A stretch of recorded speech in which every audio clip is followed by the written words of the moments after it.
Hi, this is Joe Blasco for MUA TV with another makeup moment.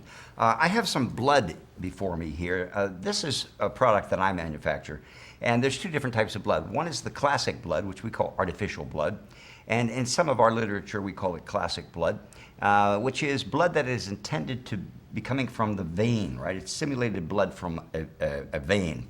The other blood is called low light blood, and I originally devised this for use in low light, so that it was a little brighter and it would pop more.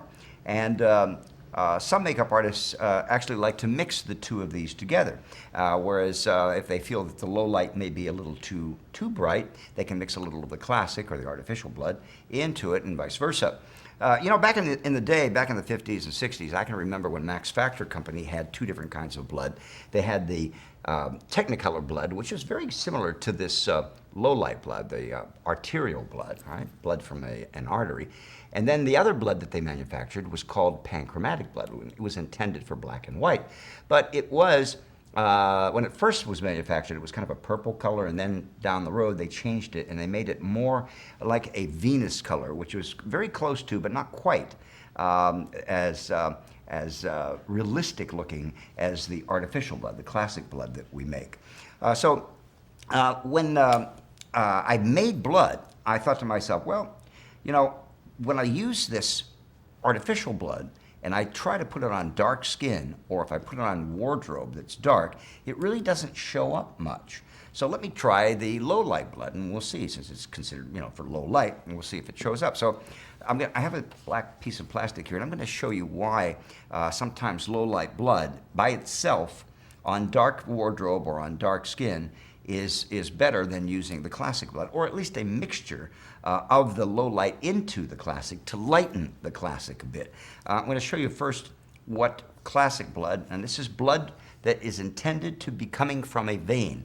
This is what it would look like on wardrobe or on dark, very dark skin. Now you can see, you can't really see that it's blood, but yet if you take it and you put it on your hand, there it is, it's blood. Now, let me wipe this, excuse me.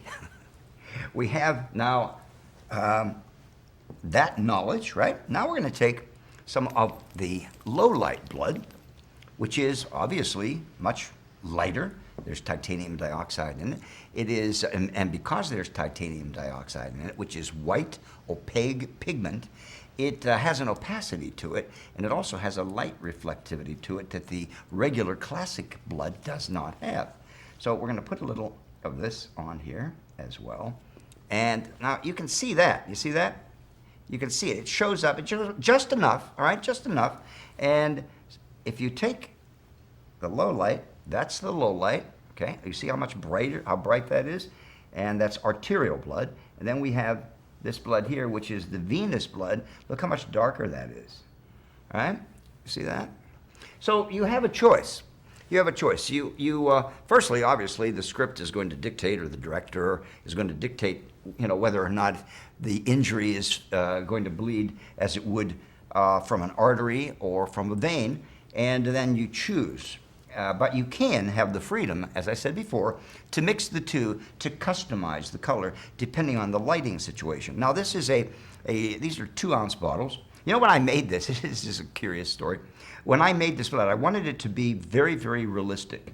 And what I did was, and everybody thought I was crazy, maybe I was, maybe I still am, I was able to take, I took a pin and I would prick my finger and I would squeeze the blood up, see, just to get a little dot of blood there. Then I would take all of the experiments as we do this, and I'd put another dot of the artificial blood on the finger next to it, and then I would hold them together like this and turn them and look to see how they compared. That's how this blood was made, and I think actually Fred Blau did the same thing. There's another company called KD, which is Ken Diaz's company, an excellent makeup artist as well, and someone who has done quite a bit of research on his own in making very, very good bloods. And so you have a choice. I manufacture blood. All the companies manufacture blood. Ben Nye, Kryolan, Miron. I mean, there's so many companies. They all manufacture blood, but you have to look for bloods that are specifically manufactured for use in motion pictures and television, because some of the stage bloods are a little not quite right on. I see some of them are a little bit too brown. And speaking of bloods that are brown, there is a blood that's manufactured by Real Creations, and I believe KD also has one, but this is by Real Creations, and I do not manufacture aged blood. This is a more brown type of blood, which simulates the color that blood takes on whenever it is aged. I'll show you this. You'll see that this is a much darker. Do you see that? It's much, much, much darker. So you have the arterial blood, which is a bright blood, can be used in low light or can be mixed with the classic blood or with the original blood, as Fred Blau calls it. And Fred has these three right here. These are from Real Creations. There's the original blood, which is very much like my artificial blood. There is the lung blood. Okay, let's see here. There's the lung blood. There it is right there, which is similar to my my low light blood. Almost forgot it.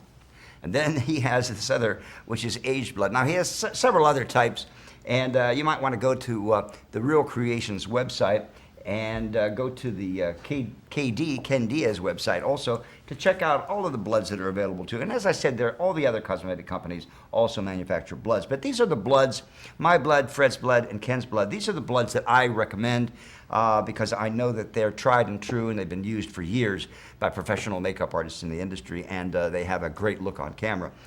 We manufacture in these sizes, which are 16 ounces. These are a pint. Again, low light and classic blood. And these are 16 ounces. And I believe this is, what is this one? This is probably a little more. I'm not quite sure. It might be 32. It might be a quart. So there you have it. Some interesting blood information on MUA TV's Makeup Moment.